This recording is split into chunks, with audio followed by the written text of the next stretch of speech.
संविधान वार्तामध्ये आपलं स्वागत आहे.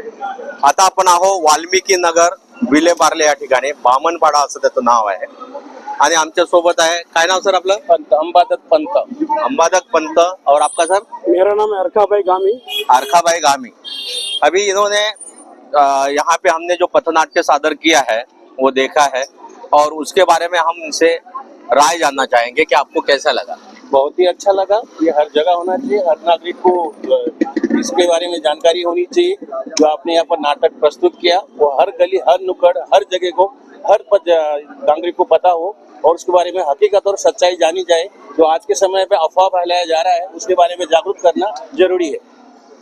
हमारा एक अभियान है, आप सामने देख सकते हैं, ये हमारा कार है, इसको हमने संविधान रथ बनाया है, आप देख सकते हैं. जरूर, जरूर। हाँ, तो हमने क्या सोचा है कि भाई 100% वोटिंग, सही बात है। 100% वोटिंग ये हमारा अभियान है और ये अभियान को लेके संविधान वार्ता के माध्यम से हम लोग चल रहे हैं. हम सोच रहे हैं कि हर एक आदमी ने अपने गांव में, अपने गली में, अपने घर में, अपने इमारत के अंदर में जो लोग भी रहते हैं उन सबको लेके जाके वोटिंग किया जाए.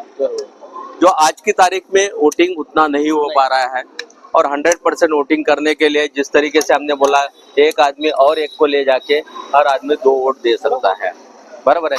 तो और हमारा जो ये संकल्प है कि भाई कम से कम नहीं 100 तो 90% तो भी वोटिंग हो जाना चाहिए. आपको क्या लगता है ये वोटिंग कम होने के पीछे क्या रीजन हो सकता है? वोटिंग कम होने के पीछे काफी तो क्या हो जाता है, बहुत सारे लोगों को ऐसा लगता है चलो छुट्टियां मिली तो उसी बहाने पहले बाहर चले जाते हैं। काफी लोगों को ये भी रहता है कि चलो हमारा एरिया, हमारा जो कैंडिडेट स्ट्रांग है तो हमको शायद हमारे वोट की जरूरत नहीं है। लेकिन जो आपने गली के ये जो नुक्कड़ के द्वारा समझाया कि 2 वोट दे सकते हैं, इसका बहुत बड़ा असर पड़ेगा और जो बाकी लोग इस चीज को देखेंगे और फॉलो करेंगे, सुनेंगे, उनको पता चलेगा कि हकीकत में 2 वोट का मीनिंग क्या है। एटलीस्ट अगर 2 नहीं भी दे सकते, जो अपना हक है, अपना वोट है, वो बाहर निकले और वोट के दिन 20 तारीख को या जो भी आगे के जैसे हमारे महापर्व आते रहते हैं चुनाव के, उसमें अपनी सहभागिता दे और 100% वोट देने की कोशिश करें. अभी 2024 के लोकसभा इलेक्शन से अभी तक के एक चीज देखी जा रही है कि लोग कह रहे हैं कि संविधान बदला जा सकता है. क्या लगता है आपको, संविधान बदल सकता है? ये नहीं, संविधान बदलना सब ये कोई खाने पीने वाली चीज या कोई वस्तु नहीं है, कोई भी बदल सकता है. ये जो डॉक्टर बाबा साहेब ने बनाया गया है वो संविधान लागू है, रहेगा, है और रहेगा. इसे कोई बदल नहीं सकता है. ये सिर्फ अफवाह है. अफवाह में ध्यान ना देकर सच्चाई में ध्यान दे. और जो संविधान है वो किसी घर की चीज नहीं है कि कोई बदलाव कर सकता है.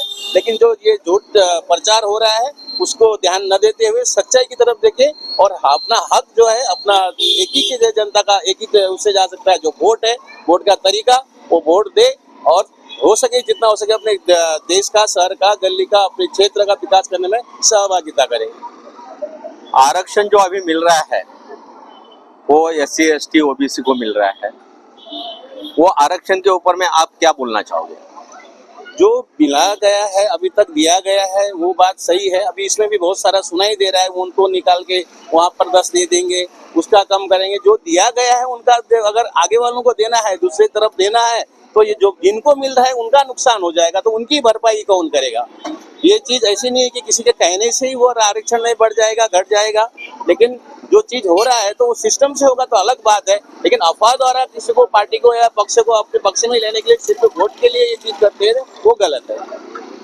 अभी एक कल का पूरा न्यूज के अंदर में सुना गया है कि मुंबई के अंदर में बहुत से रोहिंग्या और बांग्लादेशी लोगों का बहुत ज्यादा ये आ गया है. कल की न्यूज शायद आपने सुनी होगी. तो ये जो लोग आए हैं और अलग अलग जगह पे बस रहे हैं, इसके बारे में आप क्या कहेंगे? जो ये विदेशी है, रोहिंग्या या जो भी है, बांग्लादेशी है, उनको उनके हिसाब से यहाँ के क्षेत्रीय जो सरकार है या जो सिस्टम है उनको फॉलो करना चाहिए और जो जिस जगह से आए उनको वापस भेजना चाहिए. क्योंकि वहाँ यहाँ पर सबसे पहले हम भारतीयों का हक है, वो हक हम दूसरे को देना नहीं चाहेंगे. और हम यही मांग करेंगे आगे वालों से कि जो चीज भी, जितने लोग घुसपैठिया है, रोहिंग्या हो या बांग्लादेशी हो, तो उनको उनकी जगह में वहाँ पहुँचा दिया जाए, जो कि हमारा हिस्सा और हमारे आने वाले जनरेशन का हिस्सा वो ले रहे, तो वो शायद से भारत की जनता पसंद नहीं करेगी. Tata institute of social science कहती है कि हम पहचान ही नहीं पाते हैं कि वो रोहिंग्या है या बांग्लादेशी है, क्योंकि उनका यहाँ का आधार कार्ड होता है, यहाँ का वोटिंग कार्ड होता है और हर सारी चीजें जो है वो पॉलिटिकली बनी हुई है। बहुत से लोग पॉलिटिकली उनको यहाँ पे ये सारी जो है चीज पुराती है। तो क्या कहना चाहोगे इसके ऊपर? देखिए ये बात गलत है कि मेरे हिसाब से मेरा ओपिनियन है कि ये ऐसा नहीं पहचान सकते, गलत है। मैं एक बार अभी यहाँ पर महाराष्ट्र में मैं पिछले 30-35 साल से रह रहा हूँ, यहीं पर पढ़ा लिखा हूँ, लेकिन मैं यहाँ महाराष्ट्र से नहीं हूँ, मैं उत्तराखंड से हूँ। लेकिन मैं उत्तराखंड से यहाँ आया हूँ तो मेरे जो आगे के मेरी पूरी जनरेशन जहाँ होगी तो मेरा तो वहाँ से पता चल जाएगा कि मैं कहाँ से आया हूँ, मेरा घर क्या है, मेरे दादा परदादा कहाँ से आए हैं, कहाँ रहते हैं और मैं वहाँ यहाँ कहाँ से आया और कब कितने सालों से हूँ। तो उस तरह अगर इंक्वायरी की जाए और ढूंढ के अगर ये सब सिस्टमेटिक हो सकता है, इसमें पॉलिटिकली किसी का सपोर्ट ना लेके जो लोग उसके वोटिंग के लिए अपने पक्ष के मजबूत करने के लिए जो सपोर्ट देते हैं वो लोगों को साइड में रखे, क्योंकि ये सबकी तकलीफ है, पक्ष विपक्ष का सवाल नहीं है, कल ये सबके ऊपर भारी पड़ने वाला ये काम है। तो ऐसी चीज को सबको मिलके करना चाहिए और पहचान नहीं हो सकती, ऐसा हो ही नहीं सकता है। जैसा मैंने मेरे बारे में बताया, मैं 30 साल से मुंबई महाराष्ट्र में रह रहा हूँ, लेकिन मैं महाराष्ट्र का नागरिक हो गया, मैं हिंदुस्तानी हूँ, लेकिन इससे पहले मैं कहाँ रहता था वो अगर खोज तलाश करेंगे तो मैं उत्तराखंड से हूँ, मेरा पूरा खानदान उत्तराखंड में, मैं तो वहाँ का रहीवासी हूँ। तो इसी तरह जो रोहिंग्या या बांग्लादेशी आते हैं उनके पास तो कुछ तो आधार होगा, जिन्होंने कोई भी डॉक्यूमेंट या फेक बनाया है तो उनका अगर डिटेल्स निकालेंगे, अगर सही तरीके से अगर चौकसी होगी, इंक्वायरी होगी तो पता चल जाएगा और ऐसा होना चाहिए। ये बॉर्डर सिक्योरिटी फोर्स अपने यहाँ पे काम करती है, बीएसएफ बोलते हैं उसको। वो बीएसएफ क्या कर रही थी जब ये लोग अंदर आ रहे थे? इसका मतलब ऐसा हो गया कि बीएसएफ के ऊपर में ये हो गया कि भाई बॉर्डर से लोग इधर आ गए हैं, तो बॉर्डर के ऊपर में कुछ है ही नहीं क्या हमारे? नहीं, बॉर्डर में तो बॉर्डर सिक्योरिटी बीएसएफ जो है अपना काम कर रही है।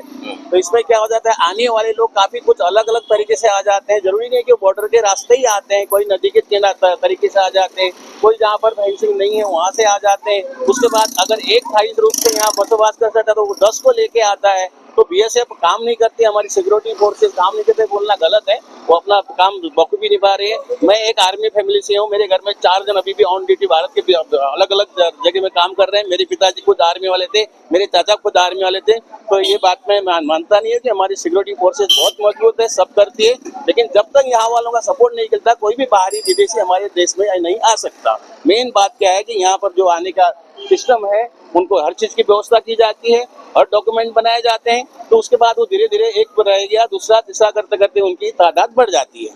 हरका भाई, आप कुछ बोलना चाहोगे? बस मैं यही कहना चाहता हूँ, जो देश के हित का जो काम करे उनको वोट देना चाहिए। मैं विनोद कामले, संविधान वार्ता मुख्य संपादक, अंधेरी पूर्व।